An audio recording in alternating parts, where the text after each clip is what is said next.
back. That's done. Can't check that off yet. Can't check that off yet. I haven't done that yet.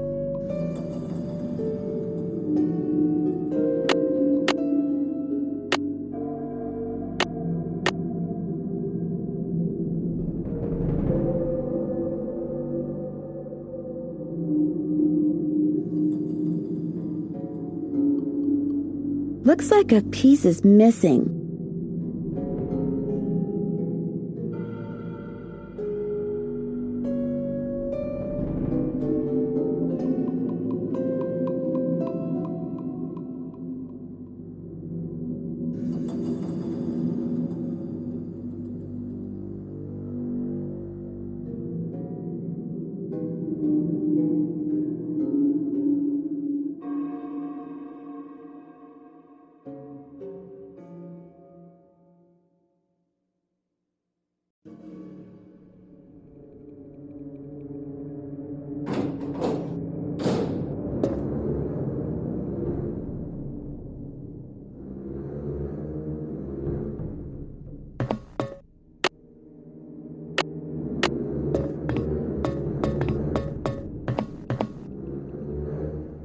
Looks like John Penvillin may have developed some of the plants that are in here himself.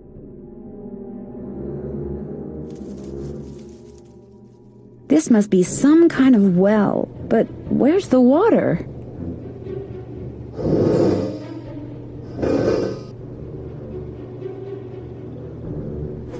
A carnivorous plant. Cool.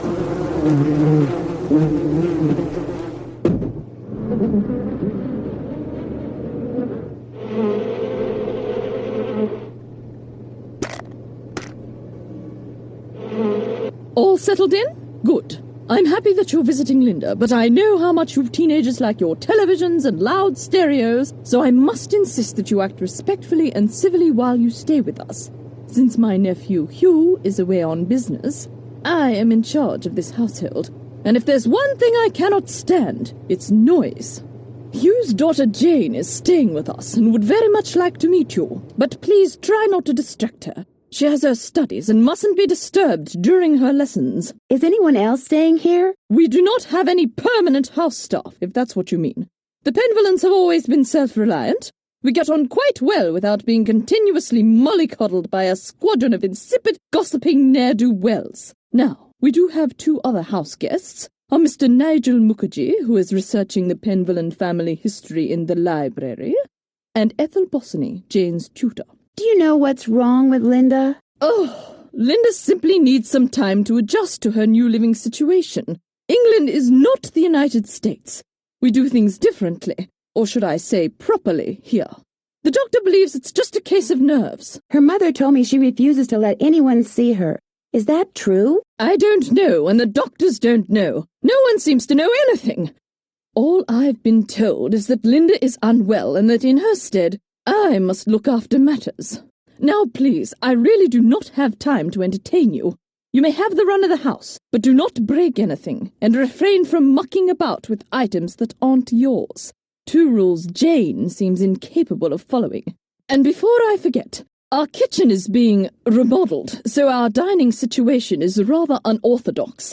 I've made arrangements with a local restaurant to deliver meals to us.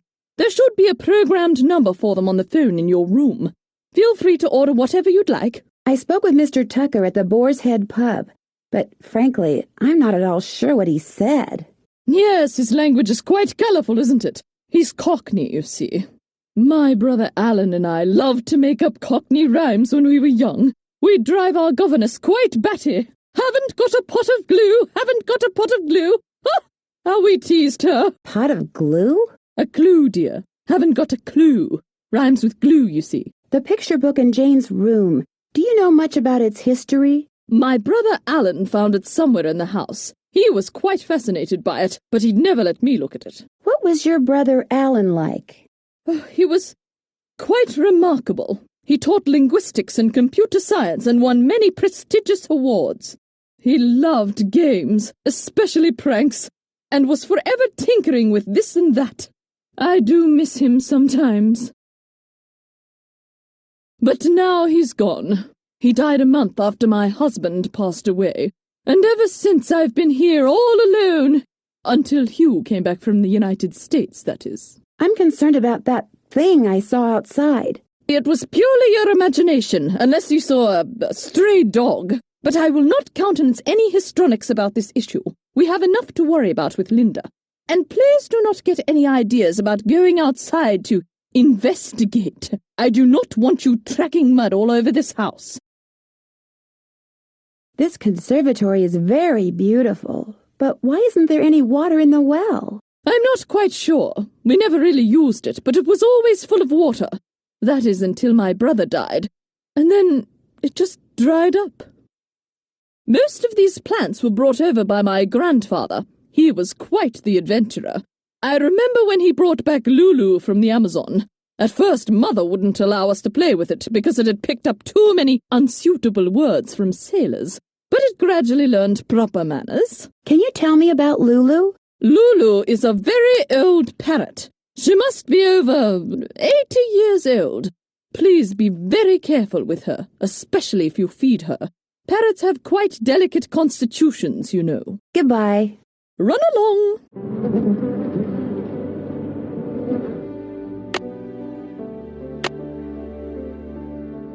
I'm finished with that.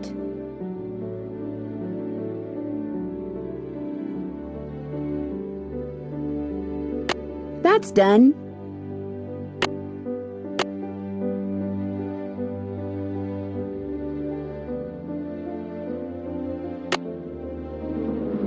Who's hungry? Who's ready for some nummies? Did you say something, Mrs. Drake? Not to you, dear.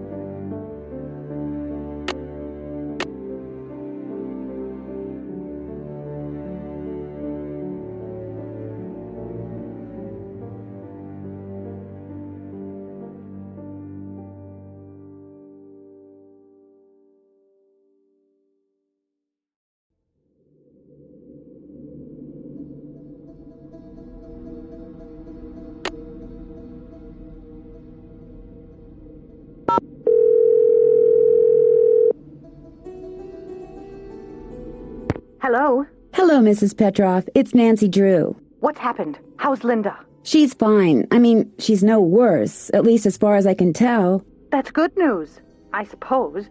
What can I do for you? Goodbye, Mrs. Petroff. Thanks, Nancy.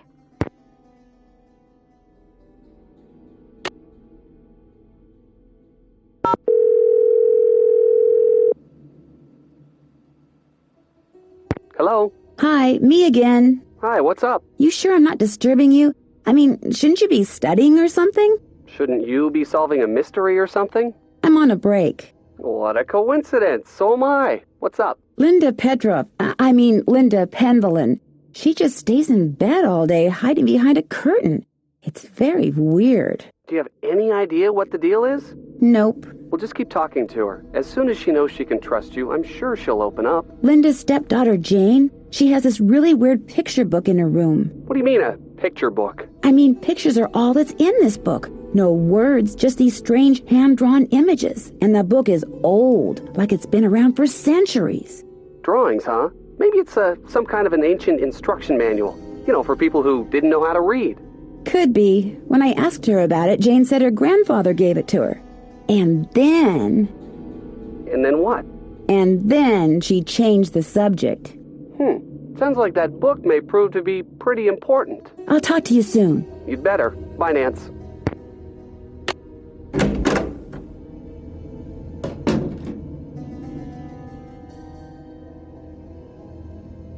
Wonder what happened in there.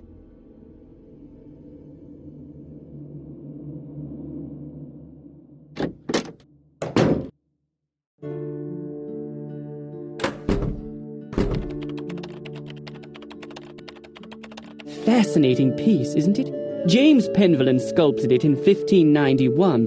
although it appears that wand was added at a later date. He was quite a flamboyant figure and never married, but one day, a child appeared quite mysteriously in the castle, and he took her in as his own. That was Eleanor, and many of the townfolk believed her to be a changeling or fairy baby. Ah yes, are you here from the agency? It's about time. Agency? Oh dear, you're not the typist from the spiffy specialty agency, are you? Well, how do you do? I'm Nigel Mukherjee. Pleased to meet you. My name's Nancy Drew. Are you visiting Blackmoor Manor? I'm researching the Penvillin family, and Mrs. Drake has graciously opened the library for me. Nothing much has been written about the Penvillins. Until now. Why do you think that is? It might have something to do with their scandalous history. Or perhaps it has something to do with the family treasure. Is that what you're going to write about? I'm quite curious about their progenitor, Randolph the Red. He was a brilliant soldier in the 15th century. As a reward for his exemplary military service, he was given the land that surrounds this castle as well as the castle itself.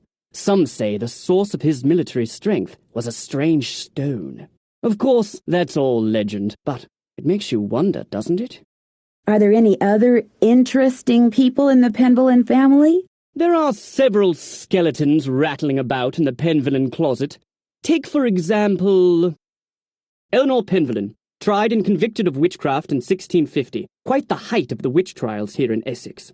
It was rumored that Cromwell arranged the conviction. But she wasn't actually a witch? Who knows? Lady Penvillin was a rather vocal critic of Cromwell's policies and helped many of his enemies flee the country. Whether she actually was a practitioner of witchcraft is unknown, although many visitors to the manor during her tenure reported hearing strange, ghostly bells. Some even saw phantom hands floating about the manor, tolling their charmed chimes. You mentioned some kind of scandal with the Penvillin family? Well, having a family member burned as a witch can hardly be considered a mark of pride, I dare say. And then there's the whole business with the Blackmoor beast. Blackmoor beast? It's a story that's been told for generations out here. During the 1600s, many of the villagers reported seeing a strange beast with red eyes and giant fangs prowling the moors. They asked the mistress of Blackmoor Manor, Eleanor Penvillin, to put a bounty on the beast's head. But, oddly enough, she not only refused, she forbade anyone from hunting the creature. It was rumored that the beast was Eleanor's husband, whom she had cursed for finding out too much about the Penvillin secret. When I was walking up to the house, I saw something with red eyes that called out to me. Really? How extraordinary. Are you sure it wasn't just jet lag? Positive, and I heard it make this kind of growling sound. Perhaps it was the cursed husband of Eleanor Penvillin, prowling about the moors in search of lost Yanks. Very funny. Tell me about the Penvillin family treasure. For centuries, the Penvillins have been very secretive. Some believe they're protectors of a fabulous treasure, or of some dark secret. Who are all those paintings of in the Great Hall? Those are the Penvillins who owned Blackmoor Manor at one time or another. Have you seen any runes anywhere in the manor? You mean like Norse runes? No, I haven't. I don't really know much about them anyway. Dead languages aren't really my bag, you know. I'll let you get back to your work. Tally-ho!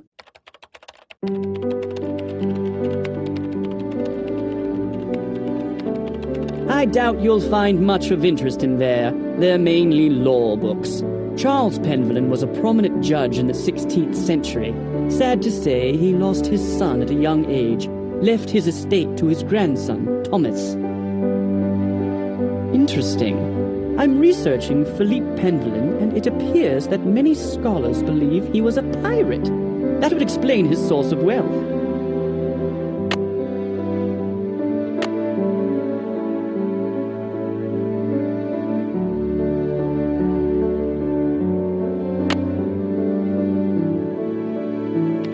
Those manuscripts are very old and brittle. They date back to the 14th century. Odo Penvillin collected most of them. His father, Randolph, and son Milo were rather more interested in military victories than in book collecting.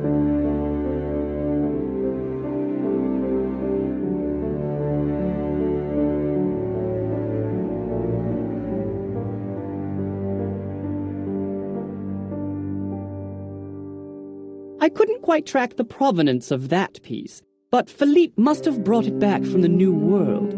He became quite wealthy as a merchant in the Americas and restored Blackmoor's original splendor after it had been abandoned for years. His daughter Penelope continued the renovation, commissioning the construction of this library by Roger Vizier, who built a similar one for the French general Jean Leboeuf.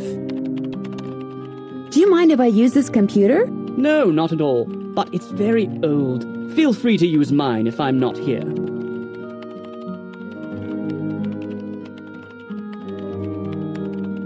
Those are mainly Penelope Penvalin's collections of French novels.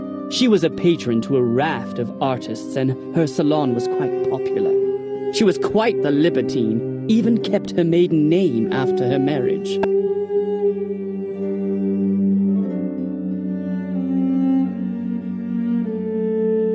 Achoo! Gesundheit. Danke.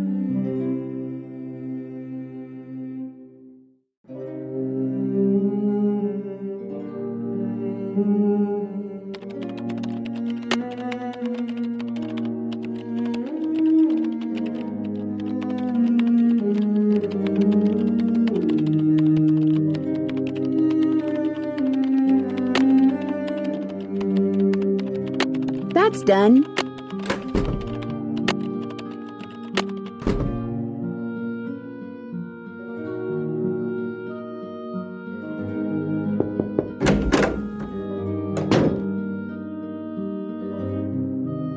I'm sorry to bother you again, but Jane told me about the lady in black.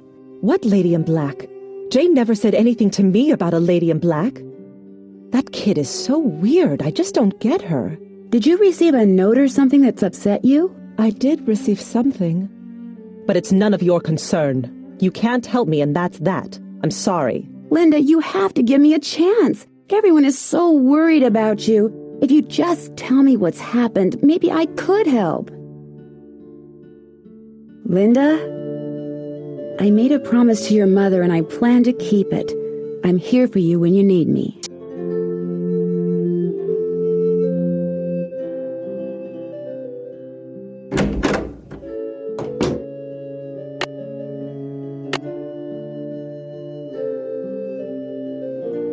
I'm finished with that.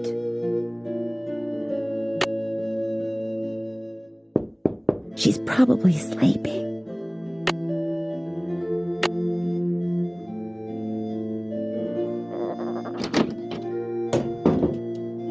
That must be the food I ordered.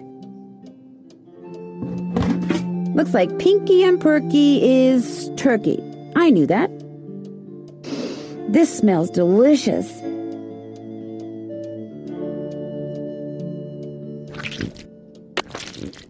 And Uncle Fred and Johnny Rudder are just plain old bread and butter.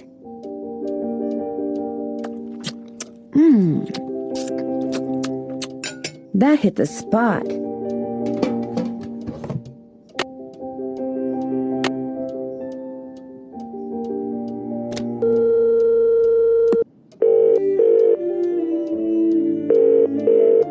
Hugh Penvillin here. Hello, Mr. Penvillin. This is Nancy Drew. I'm the one who's visiting Linda. You know, from the United States, across the pond. Yes, of course. Are you at Blackmoor? Yes, I am, and I've talked to Linda. Good for you, because frankly, that's something I've been quite unable to do lately.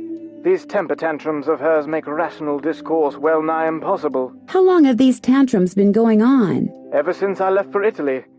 We'll be talking on the phone about the weather or Jane's lessons or something equally innocuous, and suddenly she'll be bellowing at me and slamming the phone down.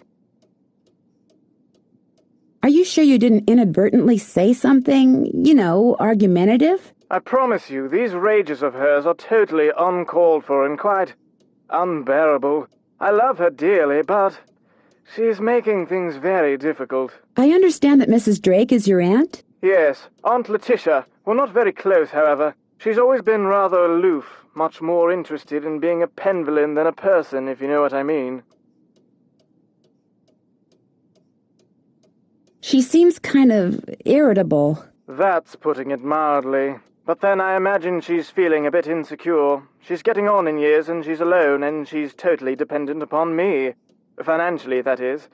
although there is the 6-month habitation clause. The what? According to the Penvillin rules of inheritance, the spouse of Blackmoor Manor's current owner, that would be Linda since I'm the current owner, the spouse of the current owner must reside in the manor for at least 6 months.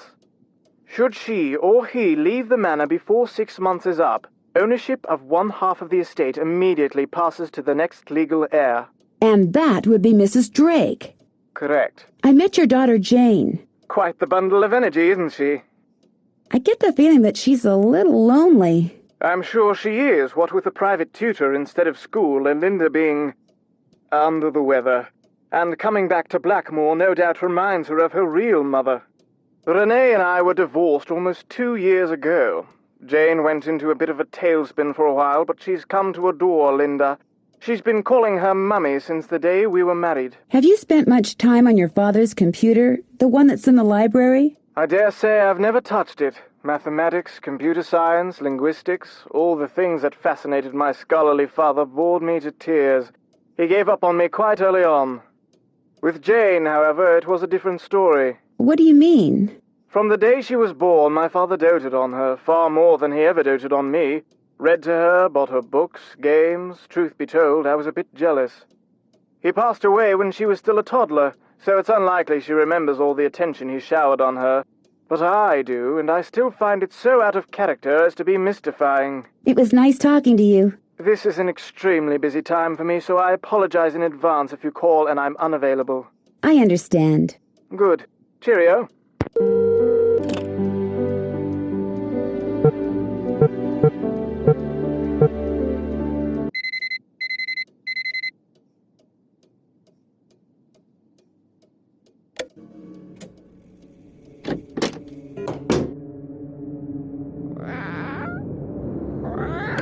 I need the key.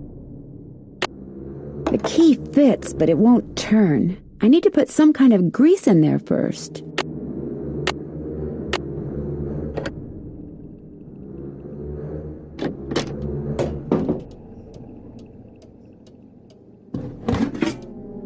I can use my Johnny Rudder to grease up that lock outside Jane's room.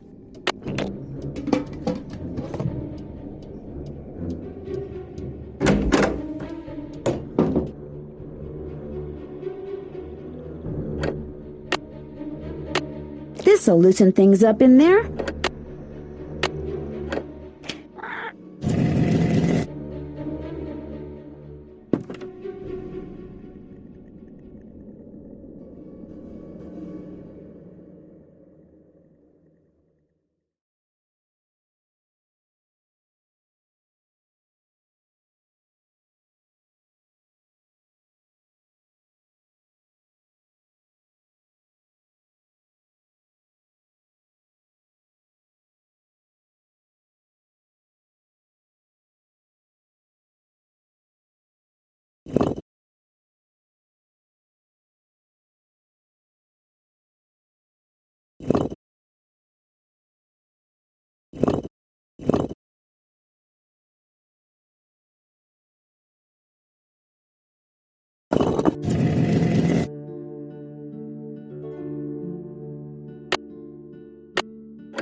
That's done.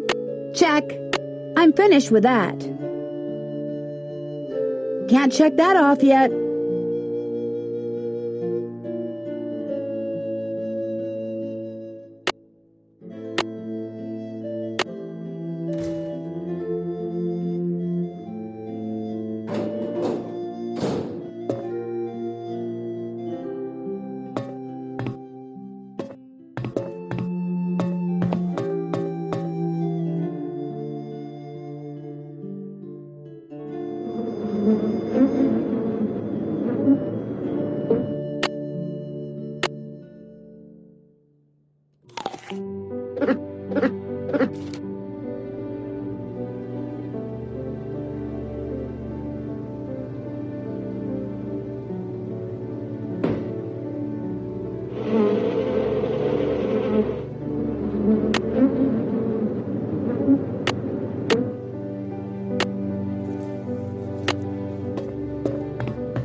Maybe I should take another look at Brigitte's coat of arms.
wonder what this is. This lens is supposed to go into a telescope that sits on a tripod.